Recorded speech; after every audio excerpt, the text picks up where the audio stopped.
साथीहरु आज चाहिँ मेरो बुढाले कपाल कोटिदिएछ मैले चाहिँ राम्रोसँगले कपाल कोटिन अरे भनेर अलिक उता जाऊ न कता गएको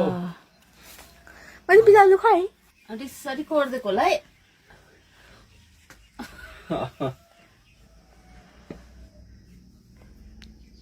यसो गर्नु सकोस्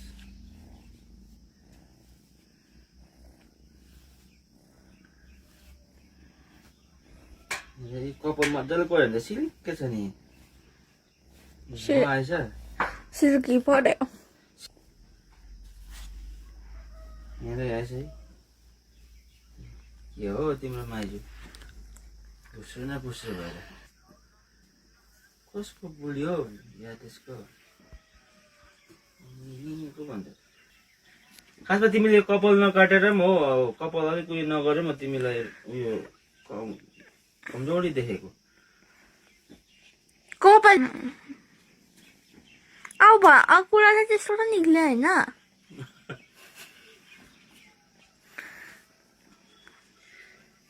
बिहान कपाल कोर्नु छैन यसो कपाल मजाले कोर्नु लट्टा फुटाउनु नभए त राम्रो छ नि कपालले चाहिँ गाइसहरू बिरालोको हालत त्यस्तो छ है कहाँबाट निक्ल्यो यति लामो थियो त नानाले यति पार्दिएको कालो काङ्गो दिनु न भनेको त्यो त मेरो काङ्ग्यो त्यो बिरालोलाई कोर्ने काङ्ग्यो थोरै हो अन्त एउटा दिनु न काङ्गो खोर्ने बिरालोलाई यति बनाउनु नि यति कस्तो चाहन्छ होला है काटेर काटी माग्नु नि हिजो काट्यो त अलिअलि है यसो अलिअलि मात्रै त काट्नु भन्दो रहेछ नि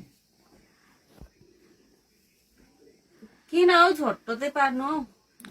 यो त्यो चाहिँ कपाल के हो यहाँ झुन्डिरहेको इस्कुसको कति दिन उयो न कस्तो सम्झ पिस्के कपाल कोलेर त्यही त प्लेटै त मन पर्दैन नि त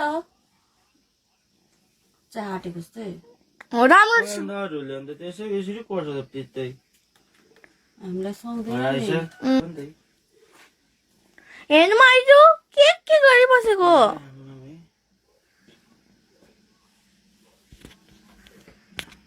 आयो 6:26 है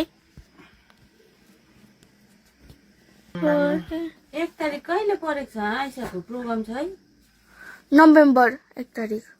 के प्रोग्राम छ कन्सर्ट को तिमी जान्छौ तिमी जाँदैनौ जानु आउनु न माइजू र मामा दुईजना आउनु